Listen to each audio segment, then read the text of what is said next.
Ladies and gentlemen, filmmakers and moviegoers alike, welcome to this week's episode of Critically Casual.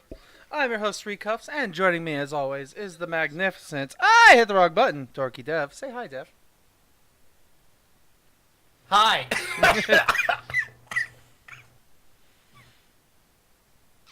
I'm the one who coughs here, sir.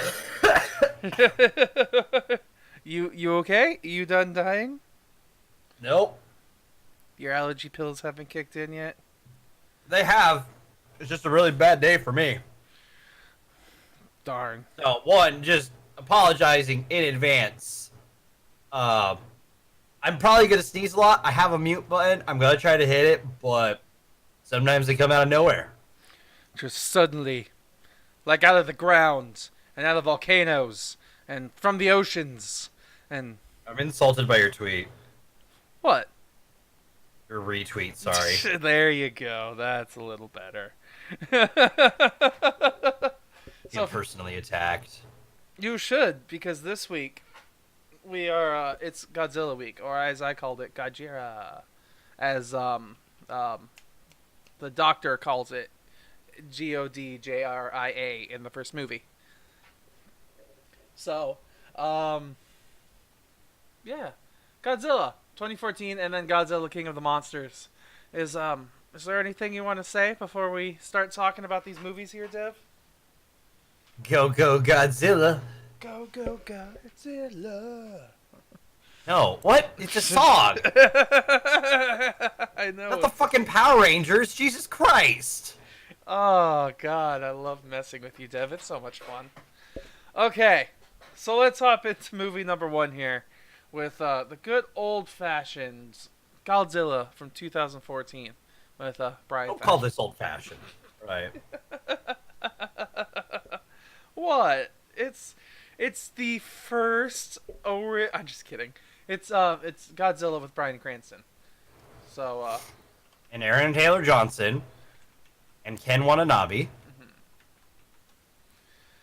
So let's just say, when I was watching this movie, I was at first I was very not satisfied because I was sitting here listening to it on my computer with my headphones, and I was like, this isn't good enough. So I take off my headphones and I turn up the speakers on my computer and I put up the bass all the way. So I was like, still isn't good enough. And then I go into the living room where I turn up the bass all the way into the living room TV, and then I watch it, and it was almost there. It was, but what I'm getting at is this movie, unless you're really watching it in theaters, it doesn't really get super exciting, and I wanted more Godzilla in this movie. It's called Godzilla, and we see family and military and like the things around Godzilla. We don't really get to see Godzilla, which I guess is okay, but this isn't really like a commentary on anything. Like other Godzilla movies are about like how nuclear weapons and radiation is an awful thing, and that's what created these giant monsters. But this movie's just like, I don't know what it's just a panic movie with spectacle and Godzilla. One, they go over the nuclear issues throughout the entire film. Because if you haven't noticed, every threat that happens around him is related to nukes. Mm-hmm. At least around the kaijus. Yes. Which, God damn it, I fucking love kaiju movies. There's just something about them. It was okay. This one was okay. I fucking love this. I know Like, you I love loved this. I did not really enjoy this week. I'll be honest with you, Dev. Like, this first movie in particular, I was very upset with the lack of monsters. Like, sure, we got some moments of EMPs and some moments of Godzilla, but like, it was not the big monster fights that I wanted to see. It was... Okay, I'm gonna tell you this. Yeah, Steph? They wanted to tell a story around Godzilla. Yes. Okay? I get that. That's Because we've had where they just have monster fights. We've had that for years. Mm-hmm. And people bitch about those. Mm-hmm. especially critics. I would definitely bitch about that, but we didn't get nearly enough of the monster fights in this instance. Like, the Godzilla and the Godzilla movies are known for certain things. And, like, I understand that to some point, critics get mad at what's happening. Like, people recently would have argued that John Wick 3 had way too much action in it because it was all action. But John Wick is an action film, and that's why we go to see those movies, for the gratuitous amount of awesome action that happens in these. That's what the Godzilla movies are. At least that's what I feel they should be, is monster fights with some story in them. Sure, the people could set up the story and then the fights take over towards the end, but there's no real monster takeover at all. The last fight's really cool, I guess, at the last couple of minutes, and the cinematography's nice in moments. But, like, there wasn't as much epicness as I wanted. Even though epicness isn't a word. Well, I'll also say that this one did it differently because it's been done before. No, what you're talking about has been done before. Mm-hmm. So they changed the format a little bit. And I'm fine with them changing the format because you get... I prefer to see this from the human perspective, honestly. Mm-hmm. Because in a lot of them, we get glimpses of how it affects the human perspective, but not really, you either get too much or too little. So essentially what you're saying is you either get, you're either going to get the versions of Godzilla that have already been done before. Mm-hmm. Okay. Or you get the Godzilla from 2000. Okay. This is in the middle. Okay. I'll accept that. It's just that I personally, I'll be honest, like, it's just, I wanted more. And I'll be honest, the theater moments when I went to see Godzilla King of the Monsters, there was definitely more. It made me feel better because a lot of this movie is sound, and a lot of it is spectacle of what's happening.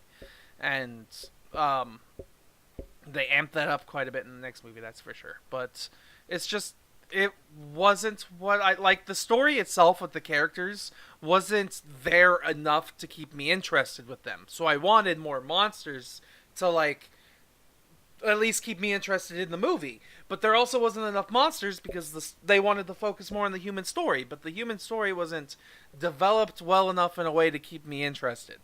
It was just conflict and arguing. Like, it's kind of like watching our podcast where it's just us arguing and I'm just kidding.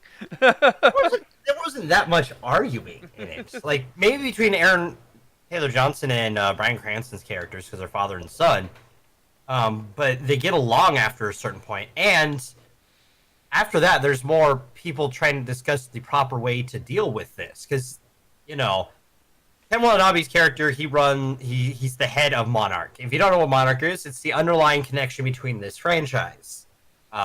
It's what connects this to Kong Skull Island and to the King of the Monsters that we were going over next. Immediately, we've already gone over Kong. Yeah, we have gone over Kong. And it's essentially, it's their thread.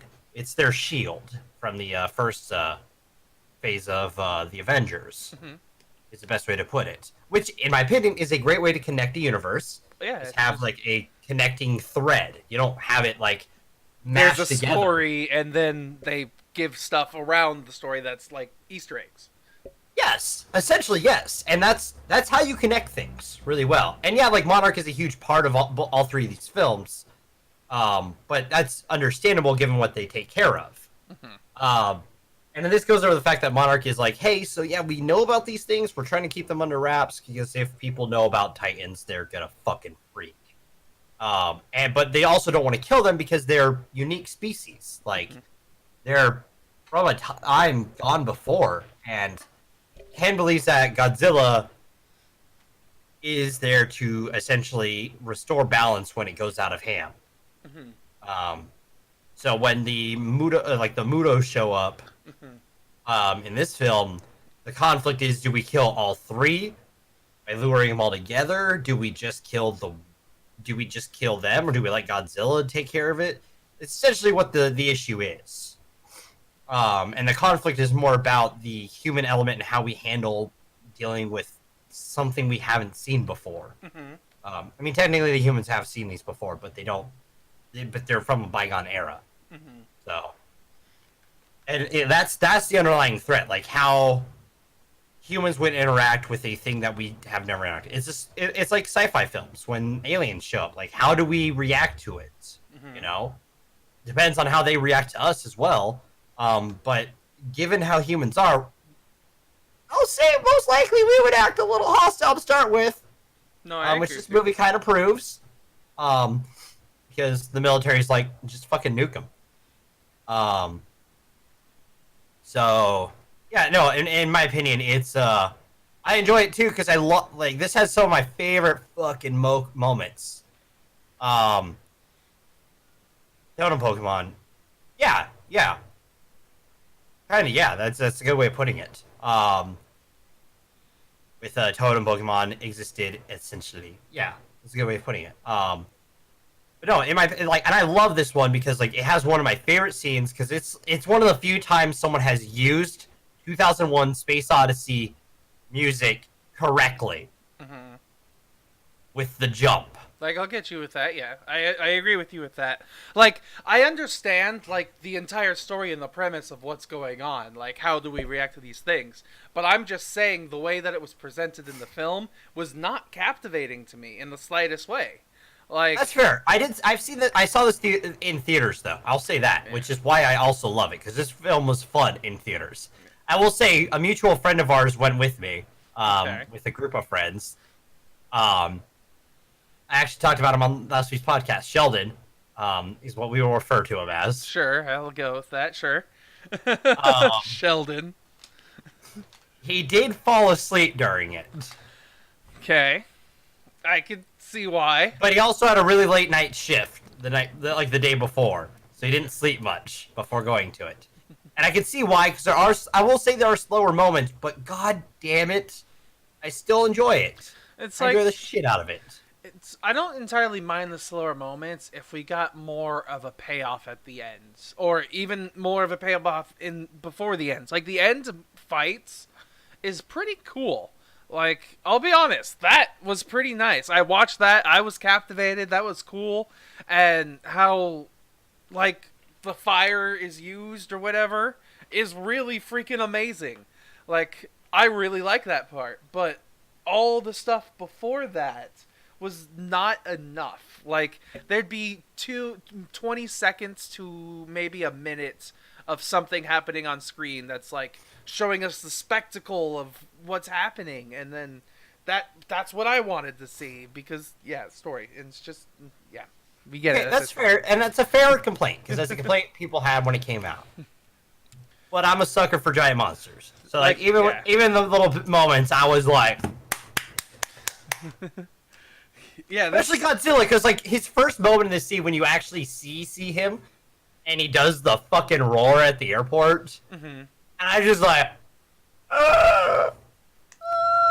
like one of my favorite moments in this film, one that I thought was super tense and dramatic, was the when Godzilla shows up to the bay.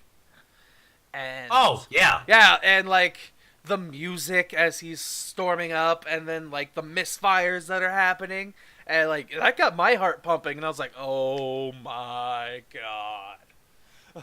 Like, it was, there are genuinely good moments in this. It's just not enough of the good moments. So, is there anything else you want to say before I give you your popcorn, Stev? no, I want to say, just I want more. I cannot wait for next year's film. Like, Right, it's already coming, like Godzilla versus King Kong. we went over King Kong, and I enjoyed it. It wasn't bad. No. So We're probably gonna have to do a triple feature of us watching this movie, King Kong, and then I'm just kidding. it's a quadruple feature. We're not gonna watch Godzilla King of the Monsters unless it's somehow relevant, which it probably will be, but whatever. It depends. We'll go over that during the next film. Yeah. So, Dev, I'm giving you 10 popcorn kernels here, and I want you to tell me how many would you give the King or Godzilla? 7.5. 7.5, huh? Uh-huh. I almost expected an 8 from you. I want to give it an 8, but your complaints are fair. Oh, you're actually listening to my... I'm just kidding. I know you listen. I don't listen to you. There's a difference. Thank you. I, on the other hand, I'm going to give it a 6. Like... You punk ass bitch. Yes, I understand. It is genuinely, like, has great moments in there. I really liked a lot of what I saw. It's just, I wanted more of what I saw. I wanted longer. I wanted just better story for the humans. See, we're gonna have problems on the next film if you don't rate it higher. So let's move on to the next film. Because if you rate this one lower, everything you complained about this one, he's done more and better in the next one. No, I get you. It's not hard. It's when you have a sequel and you have 5 years to improve upon a sequel, like on the movie, it is not very hard to improve upon it. I, however, feel as though they didn't improve much. They also made King Kong in between these two films. No, I get you. King Kong was good. I'll agree with you with there. I will. And Godzilla, King of the Monsters, was also pretty good. However, when it comes to the story in moments, like Godzilla is used a lot. Same with Mothra, who's in this, and Rodan. Like, they're all used oftentimes as just sudden jump scary moments and Deus Ex moments in the movie because we're focused on the humans. Our story is once again following the humans as they're going through this conflict that's massive, that's never been seen before, even more than once. Yeah. And because we're so focused on them, when something happens with the monsters, it's always sudden. And unless there's like the moments when we actually get to see Godzilla walk up and then it does the full like epic scale framing of everybody standing together. Like, there's things that also confuse me. Like, we'll get to into spoilers where, yeah, I see the popcorns popping up. I feel like Chasing's getting ready for a show. There's also moments that I'll get in spoilers when it's like the down part of the film in the hero's journey when when like all hope is lost and they're like, oh, what's going on? And they have to rejuvenate whatever. And it's just so weird the way they do it, but yeah, I honestly was falling asleep in the theater watching this. Like, I had moments where I was really entertained. There was more of them for sure, but in the slow moments, I was falling asleep. Legitimately. Now go ahead and vent. Let off some of the radiation that you're storing up. Okay, listen here, motherfucker. One, if you don't have slow moments, the big moments just feel continuous. No, I understand that completely. I know you understand that. I just have to say that. Because part of me feels like you've forgotten that part. It's because the only thing you bitched about was that there were the slow stuff. It's the same problem as last time. It's just the slow moments. What's going on aren't captivating. captivating. This story was essentially okay. You know what the story was for the humans? It was a better Avatar about our effects on the planet. Yes and no, I guess. Because it shows that this isn't really a spoiler because they go over the fact of what happened to San Francisco, Las Vegas, and the places where the monsters were. And apparently, after they leave and the radiation that they leave is there, life comes back rejuvenated. Vegas is in the middle of the goddamn desert, and it's got trees now. Yeah, it's a forest. Like big ass trees. Mm-hmm. And it's saying that essentially there's two counter-human parties. One that says, one's a super, like, they're they're eco-terrorists. Yeah, they're considered eco-terrorists in this movie. Who believe that the world needs to be taken over again by non-human. And then the other is the idea of coexistence with the Titans. And they're butting heads on this conflict through, essentially, the rest of the Titans waking up for a reason. And it's essentially a giant question of, humans coexisting with this idea, like with these things, could it happen? Mm-hmm. Or should we just let them take over the planet? Because the idea of like killing them all is thrown out there, but it doesn't work. I'll say that. Mm-hmm. It's a dumb idea, and everyone in the theater kind of knows it's a dumb idea. You know how it's gonna go, but at the same time, you're like, go for it. We'll see. Yeah, go for it. Tell me how it goes. Pretty much. And I liked the story of, Mark Russell and the Russell family, with Kyle Chandler's character Vera Farmiga and Millie Bobby Brown. Mm-hmm. From Stranger Things. Their story makes sense given what happened, because you see in the first few seconds of the film, Mark Russell, Kyle's character, is in San Francisco during the attack. Mm-hmm. And they're calling for their son. You can put two and two together. Yeah, you could put two and two together that they lost their child in the attack in San Francisco. However, like, for the rest of the remainder, it just, his motivation in the beginning of the film is just, I hate them. That's it, because they took my son and they ruined my family and yada blah blah blah. And can you blame him? No, but it's so one-dimensional. I wanted more. It's just, that's a one-dimensional story people are one-dimensional.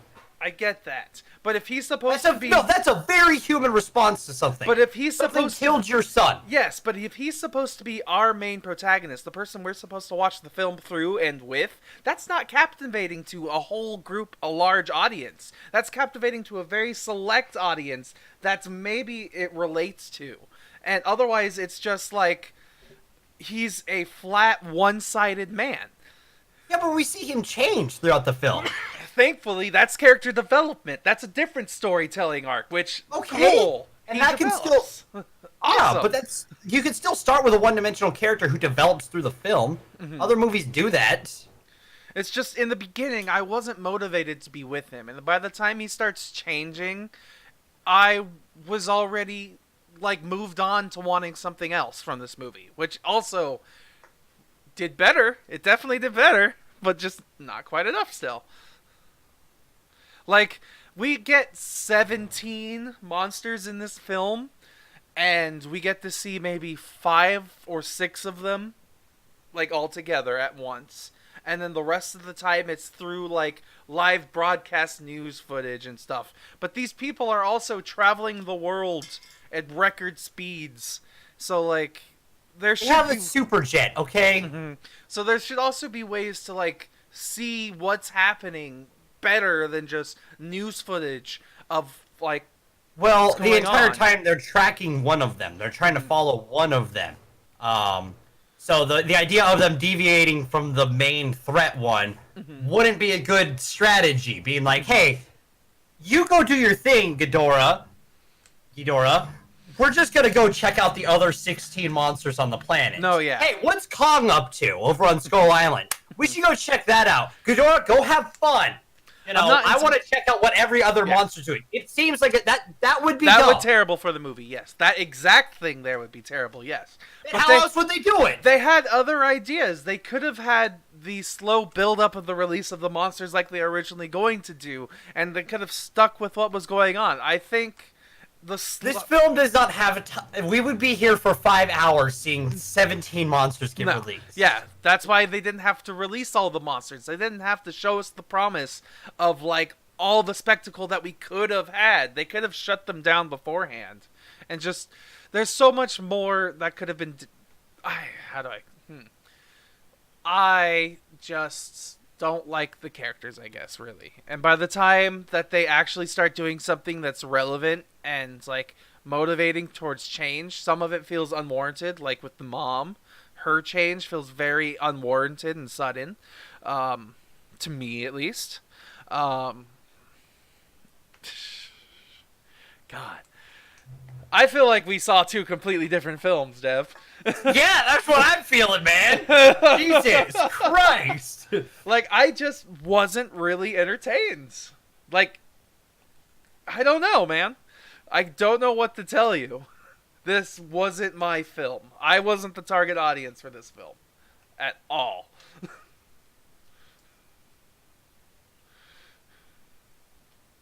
I can tell. However, I do agree with Chasing. Who wouldn't want to cohabitate with Mothra? I mean, yeah. Willie would love to cohabitate with Mothra. Shut the fuck up. We're not bringing up Sea of Thieves right now. This is not the time nor the place. Alright, Steven. Here comes the real test. Okay. I'm going to give... Because we're going to go into spoilers, and I'm going to yell at you, probably. Probably, yes. We know where this is going. It's been building up. You can see it in his face, and just like his nose from all of his sneezes, Dev is going to explode. I haven't sneezed once during the show. True, right? I'm proud kept of it you. under control. It's been 40 minutes, and Not that I have any control over it. Technically, it's been 30 minutes, and you haven't sneezed once yet, so I'm proud of you. Not that I have any control over it. Anyways. Listen here, motherfucker. You have 10 popcorns. I do have 10 popcorns, yes. How many are you giving this film? This film, I would give a 7. It still does better. The cinematography in this movie is just good. I'll be honest with that, at least. And the sound design, when I was in theater, was really cool. I liked the roars and stuff, because I didn't get that here at home at all. So, being in theater, go see this movie in theaters if you're going to see it. Absolutely. But 7, the story for the humans wasn't captivating, and the monsters wasn't enough for me. Your turn, Dev. I would like to hear 8.5. 8.5. There you go. So we Because both went up a goddamn whole the point. monster fights are so fucking fun. I loved them, and they did some cool shit with some of the later monster fights, and I loved them, and I want more. I want more too. Yeah, but our difference of wanting more is that you want more. I in want a film depth. That's already 2+ hours. That if we threw more in there, we wouldn't have gotten the stuff that we already had. Maybe instead of more, like, just more content thrown in, I want more meaning and more depth to what's happening, I guess. It's a monster fight film! You don't need a lot of meaning! Then in the monster fight film, show me more monster fights! Show me longer monster fights! Don't show me people! But you gotta get the human element in there! You can start the human element like how they did, where they started with the characters that they. Do I need to? I'm gonna switch to spoilers real fast. Hold on, We're switching spoilers. Here we go. Okay, listen here. If we don't have the human element, then we don't get one of the most badass Godzilla moments ever. Okay? Sorry, chasing in the comments got me going. Oh, Schindler's List style length of monster movie. Schindler's List monster film. That'd be entertaining. All right. So yes, I agree with you. That was one of the coolest fucking moments. Could you explain what happens in this moment for us? They nuke Godzilla because he gets hurt, okay? Because the humans are idiots and hit him with an O2 bomb. And so he gets hurt, but Ghidorah, because apparently Ghidorah is an alien, which I forgot that about the lore. I knew the lore for Godzilla a little bit, because I played one of the games on the Game Boy a lot, so I was really into it. And fuck Mecha Ghidorah, which was teased at the end of this film. He was the hardest thing ever, and I don't know if I ever remember actually beating him on Game Boy. And they're teasing him at the end of this film, and I'm like, oh, hell yeah, let's do it. Ghidorah's an alien, so the O2 bomb doesn't actually affect him. Because he's able to regenerate, and he doesn't live by our standards of what life is. So the O2 bomb just fucks Godzilla in the ass. Godzilla's hurt, so he goes to his little base of operations, and they nuke him with a super nuke. And then he gets up and he's just fucking his shards on his back are huge.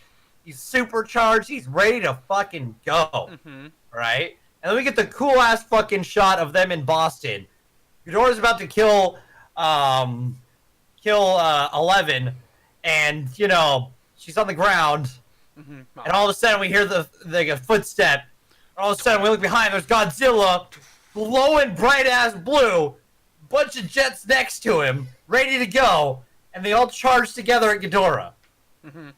That's an awesome fucking shot. That was really cool. And However, if we didn't have the human element, like if we minimized the human element, we wouldn't have built up to that point. I don't think we really need to minimize the human element. I just think we could have focused more on the human element in certain things.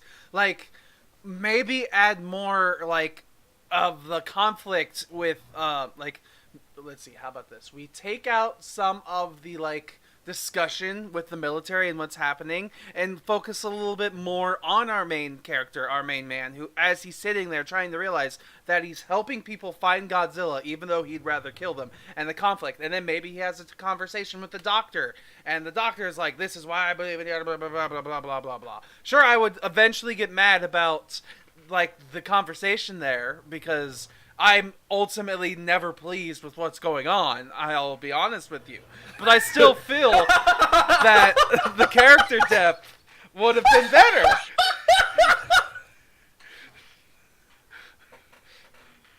At least you fucking admit it. Because I hate this because I love films. I love movies, and I love talking about movies. But I know you like films. But do. you hate on all of them so much. I think of me like a coach in football when he's yelling at you, and he's yelling at you because he sees At potential. least the coach. Well, no, that's not how this works. That's how it worked with me in sports. I don't know about you. That's not how it worked for me. Yeah. My coaches didn't yell at me because they saw potential. A lot of The times, only people they yelled at were when you were doing a stupid mistake. At least for me. For me in sports, it was often work harder, do better, you're not doing enough, yada yada yada yada yada. And then eventually when I stopped playing the sports, they're like, I saw so much in you, and then you just quit. So yeah, that's my sport experience. See, mine was, hey, you're doing a good job with this. Here's a couple pointers. Keep up with this, and we should be good. All right. Kind of stuff. That's a good But experience. also, I'll say, real football has a better experience for most people. I was told to choose football or band, so I chose band. Yeah, but I'm talking about real football. Real football, yes. Football. Football. Amerikanischen football is the bad football. Yes, it is. No, I'm not really crapping on football because I do enjoy football, but you know. Back onto Godzilla and movies. Like, I just wanted more character depth for us to focus on the characters. And when, like, the doctor, our good old doctor who ends up murdering himself to revive Godzilla. Are you talking about Dr. Isho Senzuwa? Yes. They say his name, Ken Watanabe's character, which, goddamn, I fucking love Ken Watanabe. Yeah, Ken Watanabe's I want him great. in everything. Yeah. Like, And Dr.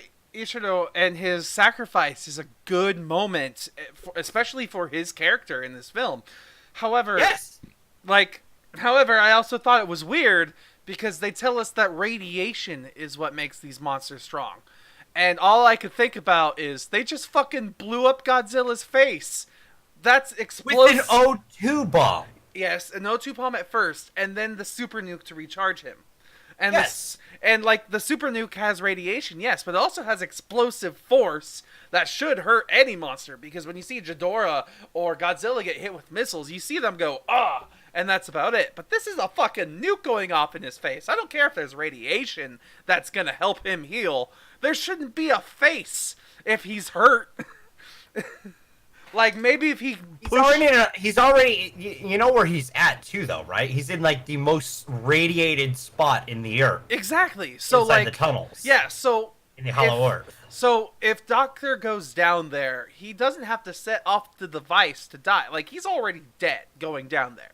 That's determined. So I think him taking off his stuff and just bringing up to the device to Godzilla, and Godzilla takes it and possibly eats the doctor and the device to get stronger, and also stop the doctor from suffering to show some humanity for like Godzilla, I think that'd be pretty cool.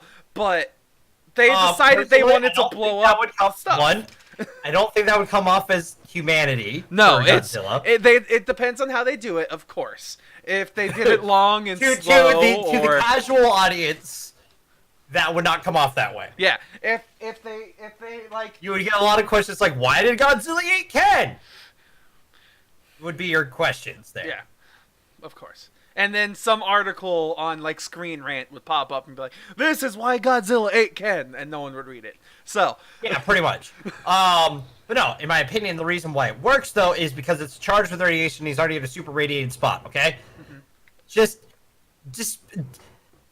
let go of your just disbelief for a second. Okay, suspend your disbelief for just a second and let the cool shit that happens afterwards happen without you fucking. I hate it. I hate our time in life right now because we are all so nitpicky about fucking plot holes, like simple little things that wasn't a problem for a long time. Okay, I agree with you. Sure, fine. It's because nowadays we have this ability to like pause and stop and all that stuff, so we could look at things and blast it to thousands of people. Exactly. That's a problem, in my opinion, because plot holes used to be those little things that you joked about together. Like, you know, if you think about it, but it wasn't a problem before. But now, because we all are on the fucking internet and able to blast this shit, we're all like, you know what? Yeah, that is a problem with the film. But it's not really a problem with the film. You know what, Dev? You know what? No, I don't. That's at this point. My critiques come from the fact that I want movies to be perfect. Movies as an art form have advanced and evolved for so long. Storytelling has advanced so far already, but we're still using a lot of the old storytelling tropes and cliches and things like that. And like the golden age of cinema has passed, like supposedly. So when's the next good age of movies? When's the next, like, what's supposed to get us there? And critiquing these smaller things might eventually lead us to better, greater movies. That's the hope, at least for me. Other people just want to get clicks for shock value and drama. Okay, fair. But my problem with that is that these things have existed throughout all of cinema. So why not fix it? Because you can't think about everything every time you make a film. Something has got to slip through the fucking cracks! They should hire a professional thinker. And that's it. I'm kidding. Like, I'll be honest with you. Things do slip through the cracks. For instance, I'm going to relate this to my favorite game right now, Hearthstone. Where they just released a card where it's overpowered with another card. But they didn't think about the secondary card because there's over 800 or so cards in the set to try and compare it to, that it's easy to miss one little thing, one interaction. Sure, I understand that. It happens eventually. It's just, I still think that over time, like, if we still had problems with, like, making buildings, where it's like, this one thing that's happened for years and years and years is a structure. Like, if we still kept putting asbestos in buildings, people would have a problem. But it's literally, the asbestos is one tiny little bit of this giant fucking skyscraper. But the asbestos is what kills somebody. I'm sure I'm exaggerating this to the umpteenth degree, but still. Hey, you know what? It's still a problem? Lead in pipes. God, that's been going on for years, and it's still an issue. Just ask Flint, Michigan. And you know what? Maybe you have a point. Maybe little things, but then there will be other little things that come up. And then we work on those too. And eventually, we'll have a perfect cinema experience every time. No! I don't want a perfect cinema experience! That's stupid! Then we'll get bored. That is a stupid idea! That is a stupid fucking idea! Because then there's no discussion. That was just a good film. That is all you're going to get out of a perfect cinema experience. And the perfect cinema experience isn't going to be perfect for everyone. Mm-hmm. So that doesn't exist. The idea of a perfect cinematic experience just doesn't fucking exist. Yes, I agree with you. Sure, fine. I'm kidding. No, even if it doesn't exist, we could still critique parts of the film to hone it in some like sure. I'll be honest, yes, me saying that the explosive is being silly is a huge nitpick in a little tiny bit of a plot hole. But I never wanted it to develop into this deep of a context like of an argument. I was just trying to make a joke in this instance. But now here we are talking about politics of films in social media. I've been watching a lot of stuff about I'm sorry. I've been watching a lot of stuff about channels who kind of I'll be honest. I've been watching a lot of, I don't want to call them anti-CinemaSin videos, but they go over how CinemaSins does their stuff. Okay? No, yeah, their satire is not necessarily satire. They aren't satire. Yeah. It's the big thing. And a lot of their critiques are either just really not thought out plot holes, asking why when it doesn't need to be asked. It doesn't need to be asked why. And stuff like that. And it's just, it's little things that, like, now that I'm realizing I was honed to do that kind of shit. Like, because I watched CinemaSins since goddamn fucking, like, freshman year of high school. Yeah, they're an old channel, and one of my favorites, actually. They're terrible movie reviewers, but I still find it hilarious to watch. You know, nowadays I can, but I also can't because there's certain things when they critique things that I'm just like, but that's not the issue. Or, like, I watched someone go over the fact that their Mad Max video, where the start of it, they changed the audio of how Max sounds to make it sound like Max is inaudible. But then when you actually watch the film, Max at the beginning comes through fine. Tom Hardy comes through perfectly fine. And they just changed the audio to make it sound minor worse. exaggerations that they're doing, yes. But it makes a funnier video. Yes, but it also, like, for certain people, they think it's real. Yeah. Which could affect them actually watching the film. And, like, you and me both love Mad Max. That was one of our favorites. Yeah, that was great. It's, like, there are things, like, I'm going to quick side tangent and interject here. I'm sorry, Dev, and then we can go back in. Oh, you're good, you're good. Like, I, for one, if I'm watching a romantic rom-com, and then suddenly there's a shooting scene, I'm not going to sit there and count how many bullets are in this gun's magazine. However, if it's like John Wick, and I actually know that stuff, and they're saying, like, this is the realest film ever, it might actually be warranted to go through and be like, okay, this gun's supposed to have this many rounds. Is it realistic? And as someone who kind of understands how many bullets are in certain guns, they do that very well. Yeah. So, like, in Mad Max, when they're doing whatever it is that's stupid and ridiculous, like, vehicles hopping over each other to do all this stuff, and it's like, that's not realistic. It's like, that's not the point of it to be realistic. It's supposed to look chaotic and apocalyptic and over the top. Yeah. And that's my thing with this one. It's supposed to, like, that scene is in there because you need to supercharge and turn Godzilla into a nuke. Because that's essentially what they say. Like, Godzilla's got so much radiation after this. Yeah, Steven watches rom-coms, apparently. No. I wasn't gonna comment on it, but, you know. I don't watch rom-coms. The closest thing to a rom-com I watch is maybe RuPaul's Drag Race. And that's a reality TV show about drag queens. So, that's not a rom-com at all. Oh, wait, you know what I forgot to hit? Let's get ready I forgot to hit that this week. So I gotta hit it late. But no. Because, essentially, to get back into the movie, because we went really far off. We only went on like a 5 to 10 minute tangent. That wasn't bad, actually, for one of our tangents. But it was a fever tangent. I'm sorry. There was rage. I'm sorry. It was just a nerve that was struck, and I needed to let it out. Okay? It's okay.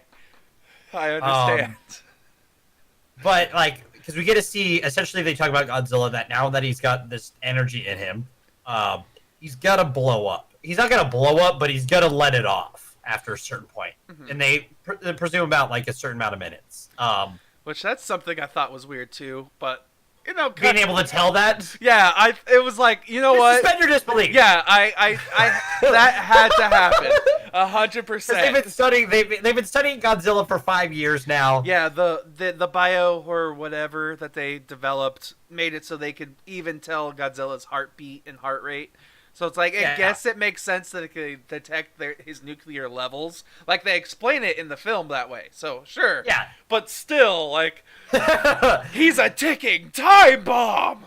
I mean, but he also lets off some of the best fucking Godzilla beams I've ever seen during this point, and Like- it is so fucking cool. And the sound design for the beams and everything, and the visuals as it's happening. Yeah, Oh my it's God. the spectacle is there for sure in this film.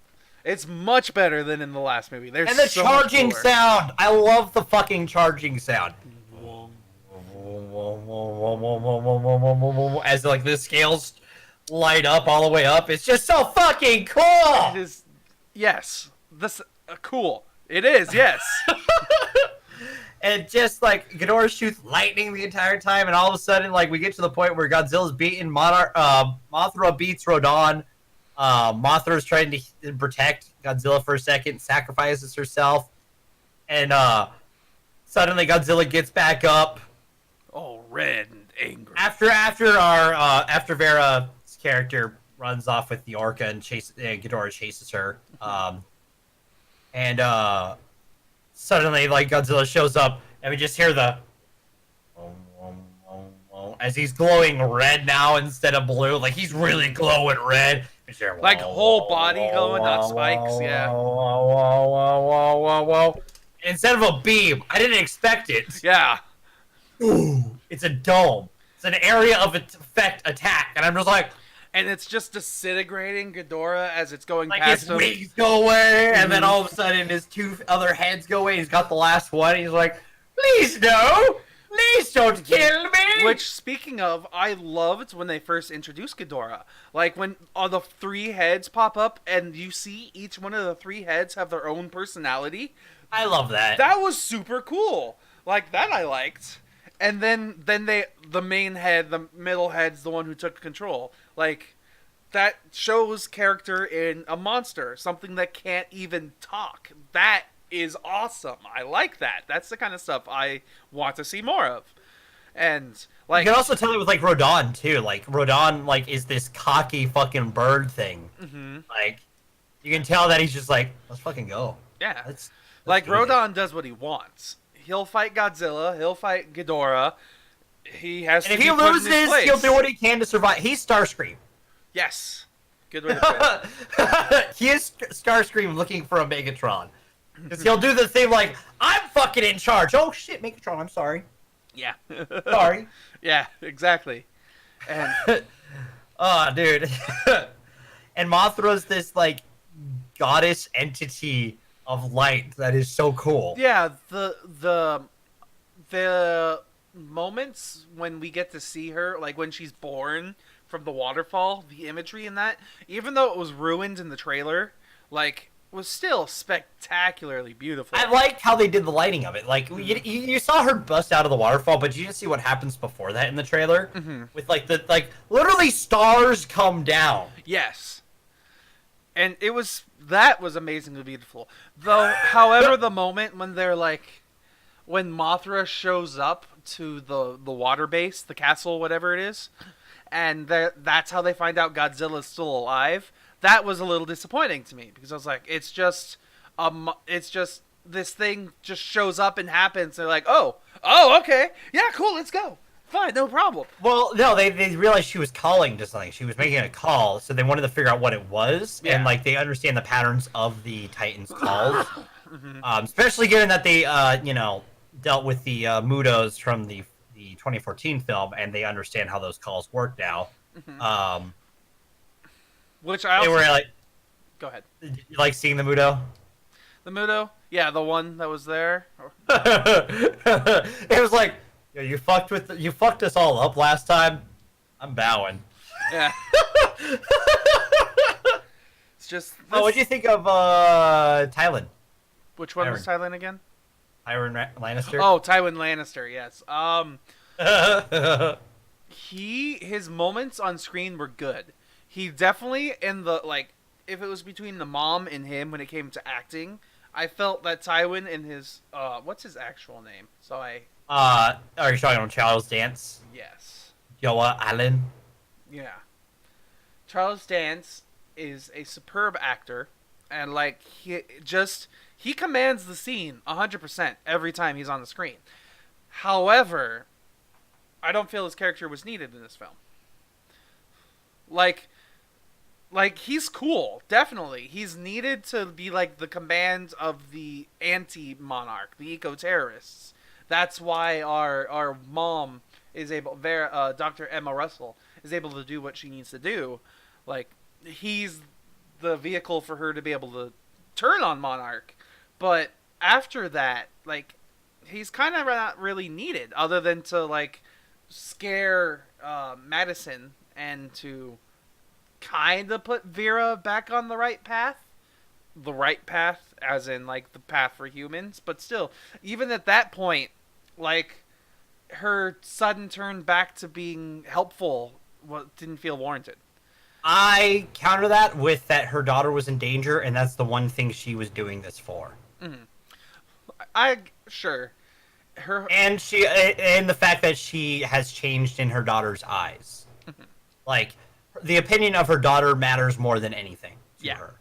So the moment she realizes that she's now a monster to her daughter was when she started to really question things. Mm-hmm.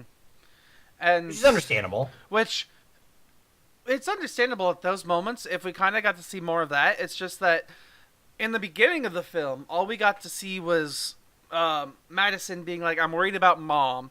And then we get to hear how she thinks everything will be fine. And then suddenly, out of nowhere, she's a double agent. So now we're supposed to like not like her. And she has a character speech where she tells her plans and how we're supposed to not like her and how she's kind of a lunatic. That's why Madison doesn't like her. But then suddenly, once again, she changes gears to be a person that we're supposed to like. And I don't think she's one that we're supposed to like. I think her goal is to be redeemed in her daughter's eyes. So I don't think she's supposed to be someone we like at the end still. Okay. Because most of what happens is her fault. Mm-hmm. Definitely, if not all of what happens is her fault. Because that device never should have existed, according to Mr. Kyle Chandler's character? Yeah. Yeah. Yeah, no. Shouldn't have existed. So, her change is for her daughter, which is understandable, in my opinion. I can get that. Parents will do anything for their kids. Mm-hmm. In cases where they truly love them. Only if they truly love them, though. That's why you don't get Frankie anything. Shut the fuck up.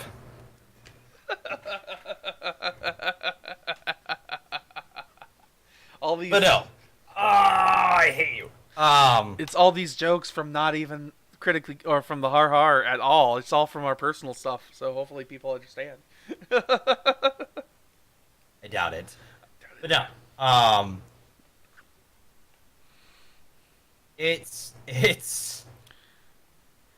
a fun film, okay? I want to see more monster fights, and I cannot wait for King Kong versus Godzilla. Which now makes me wonder.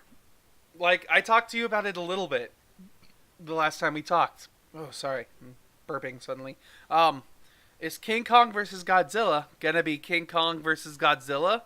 Or is it gonna be Batman v Superman, where it's King Kong versus Godzilla, and then they decide to fight Mecha Ghidorah.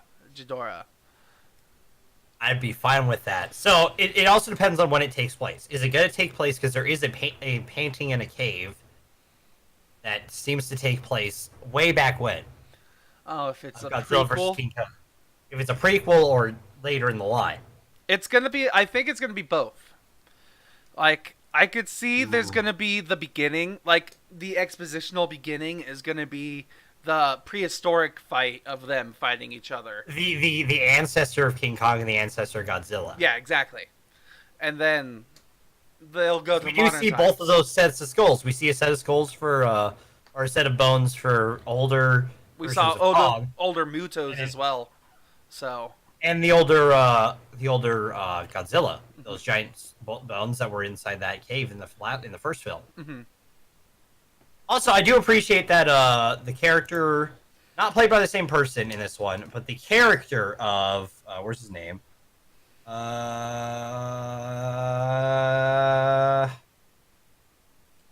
Just need to find the actor real quick. Of Dr. Houston Brooks is continued from King Kong in this film. He's the doctor who's at the Monarch place or the Mothra place.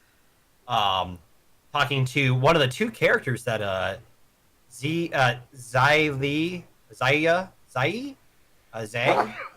plays, because she plays two characters, one on the main cast, and then her sister is over at the Mothra base. Excuse me. Because I'm pretty sure what they alluded to is that her character, her mom, is the character from the Kong film. Because she's the third generation monarch. Oh, yeah, that would make sense. I think that's what they alluded to with that.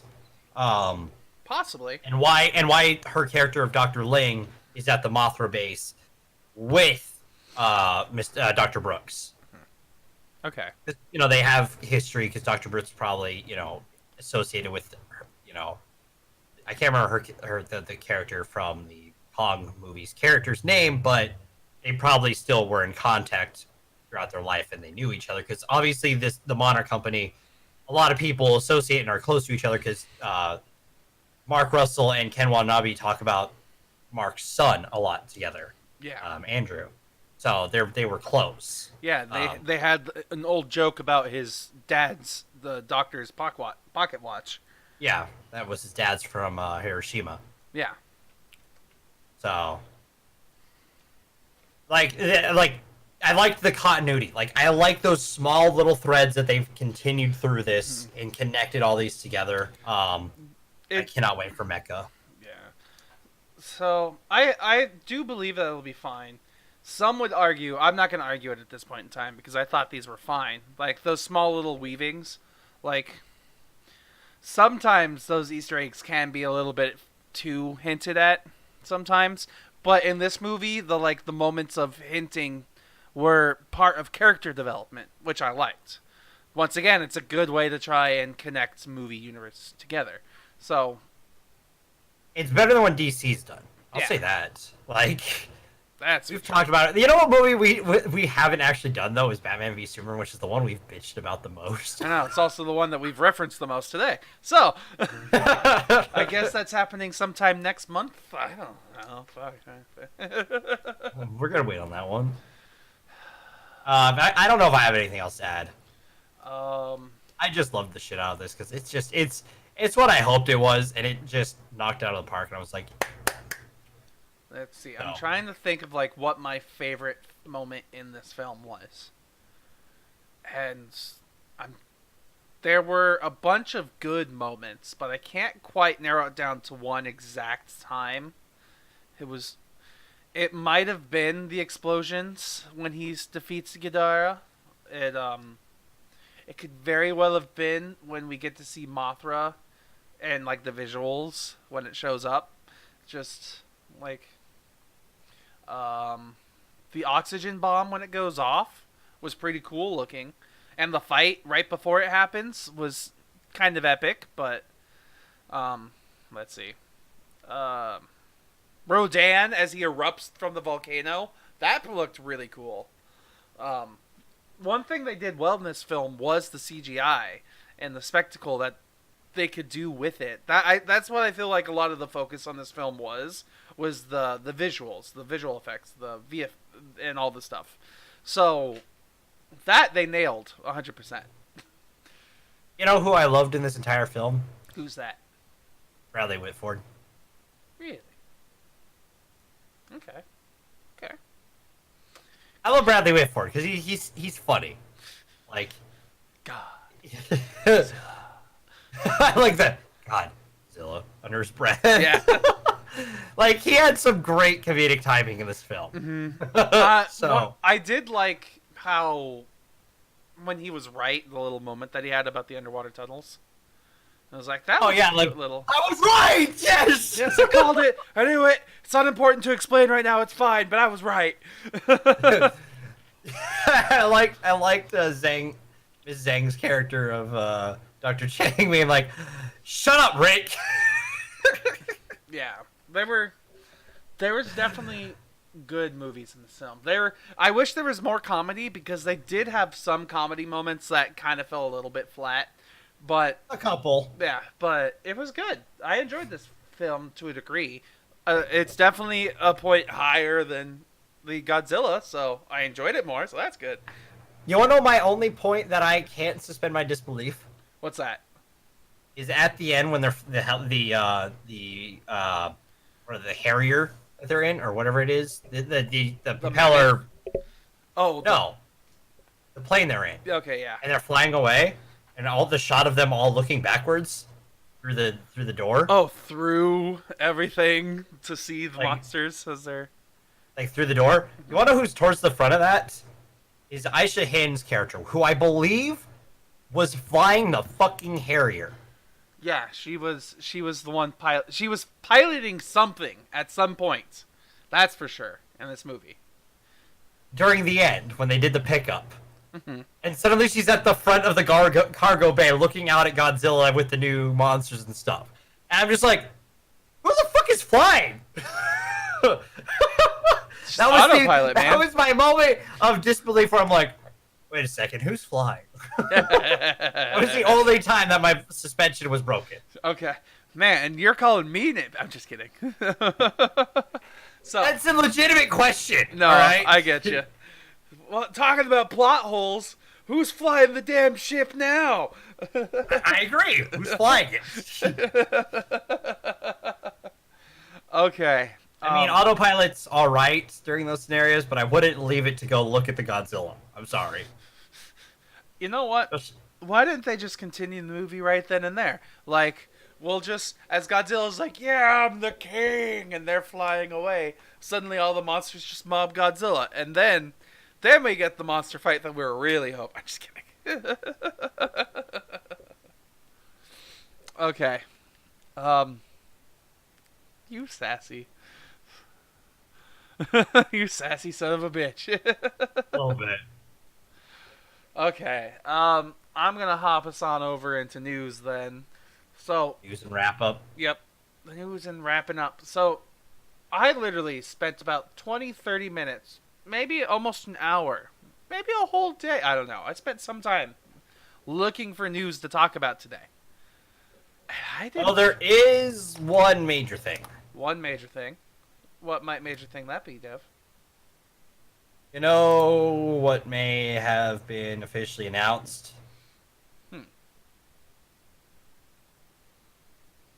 Who's Batman? Oh, is that real? I think it's... Or they're going to announce it, but from what all the reports are saying, it is actually going to be Robert Pattinson. Robert Pattinson as the next Batman.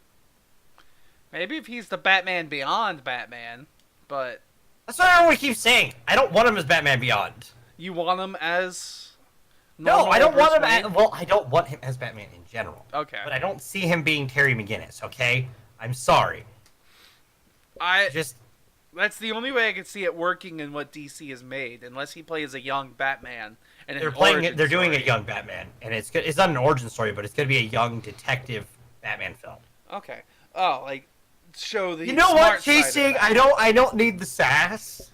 Literally, everyone keeps saying Terry McGinnis, including Chasing. I think Zoe said it. Everyone said it. I'm like, no, I don't want him as Terry because Terry's one of my beloved characters. Okay, Terry McGinnis is one of my favorite characters from the whole animated universe that they created. Okay, but yeah, worlds. Not even Harley Quinn. Oh, Harry, dude. Okay. The only reason why that makes sense to me is because we see old Batman, the Batman who's like kind of reaching the end of his prime, and he has to wear the super suits to do the things, and like he says he's been at this for a while now. He's already lost Robins, so I could see a Batman Beyond being what's done, unless it's a prequel build up character story of how he became like his detective side, which we never get to see Well, in that's the if big they films. even continue with the same continuity for Batman. Yeah, that's true. You want to know some other news? Sure, I'd love more news. Anything to make the podcast longer.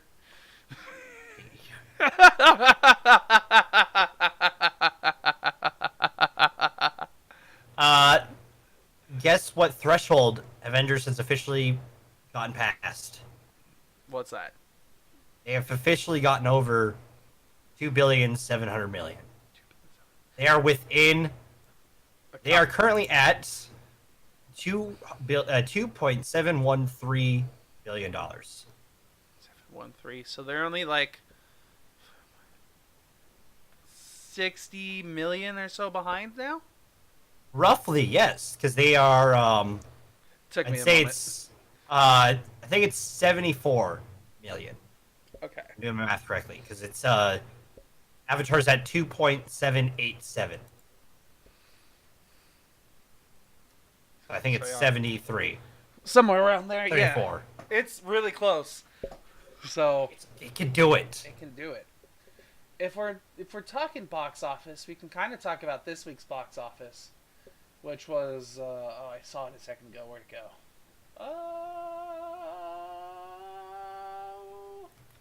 Oh, here we go. Okay, so this week's box office: Godzilla, King of Monsters, did a little bit lower than expectations. Hang on. Grossed 49 million so far. Oh yeah, over the with an weekend. estimated 49 million. Hang on, let me put up the actual screen so everyone else can see this too. There we go. Put that down. All right, with an estimated 49 million, Godzilla King of the Monsters fell short of Warner Brothers' 50 to 55 million expectations. Well, it still has to go through today, so. Let's see here. But this one also has comparisons. This is Box Office Mojo's article about what happened this weekend so far. It came out today. However, it says here that both Rocketman and Ma top studio expectations.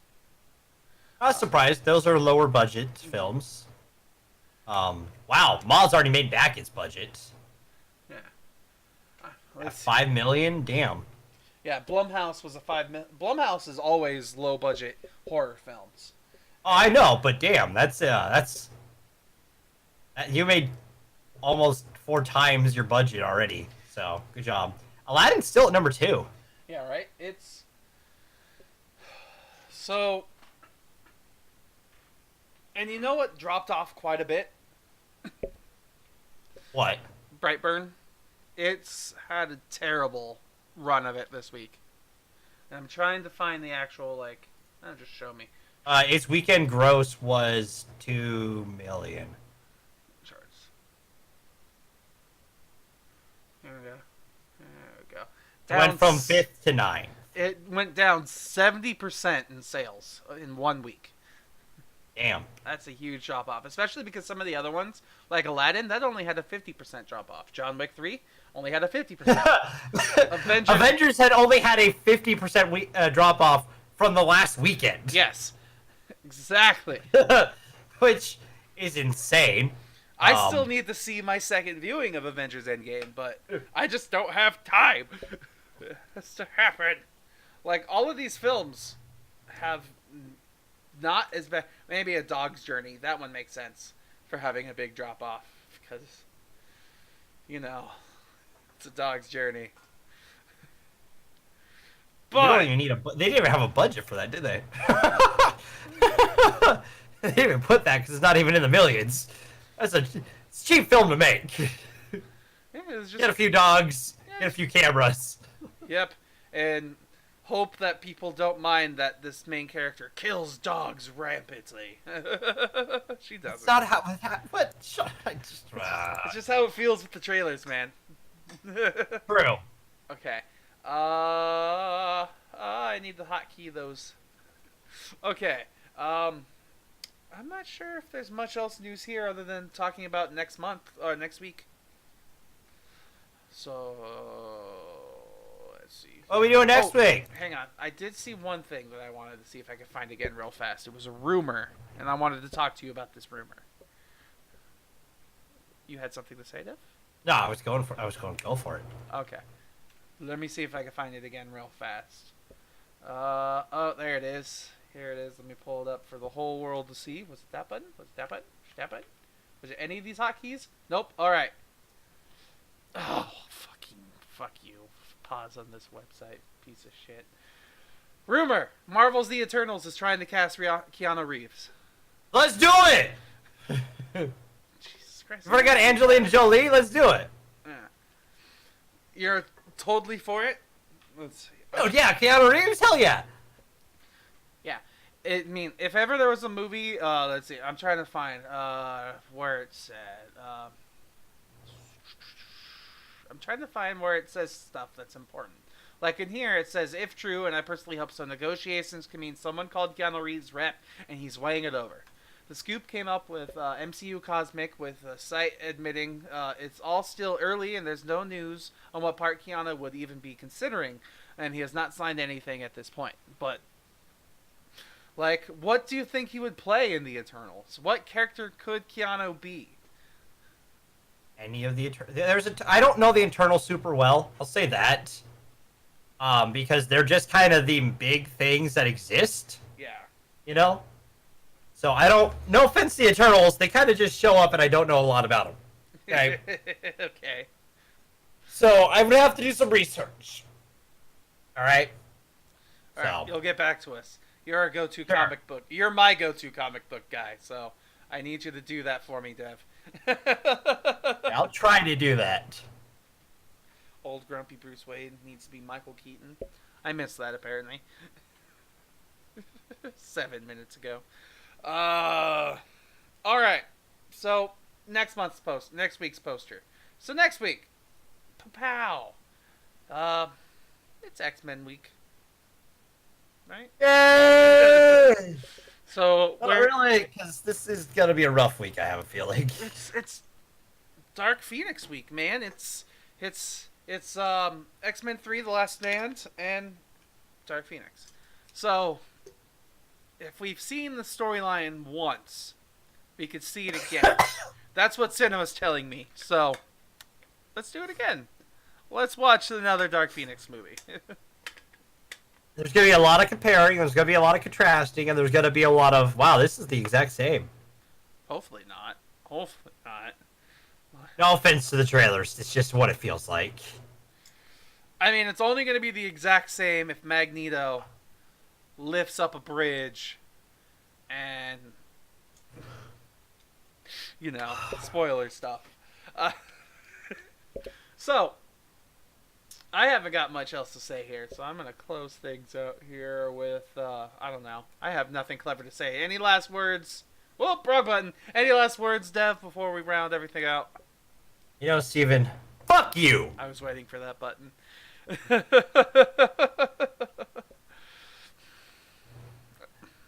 Eventually, Good button. You need to make those buttons, like, either more visible or you're hitting them needs to be more dramatic. Because I think it'd be better content. Like, stage presence is what I'm going for.